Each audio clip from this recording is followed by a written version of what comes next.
There's really no such thing as an origin to any folktale, especially one as old as Cinderella.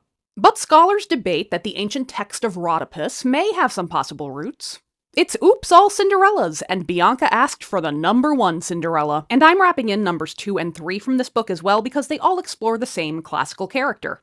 The story goes that Egypt's pharaoh was minding his own business when an eagle flew overhead holding a lady's sandal in its beak and dropped it in the sovereign's lap.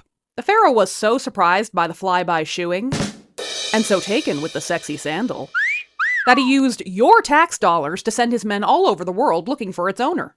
It belonged to a Greek slave girl named Rhodopis, and she was hot, so they got married. Now, the scholarly debate I mentioned is whether this can really be considered an authentic Cinderella tale. Many folks were led to believe that this Egyptian Cinderella was the first one. But A, it's not even Egyptian, and B, authors like this one added in more elements to make it more Cinderella-y.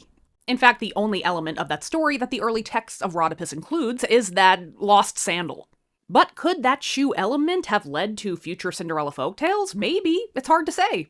Here are my sources where you can read more. I also told an extended version of this tale on my Patreon. Let me know in the comments if one of your teachers told you that these were authentic and true folktales. And leave a number up to 345 in the comments to request a future folktale. I've had lots of requests, so be persistent.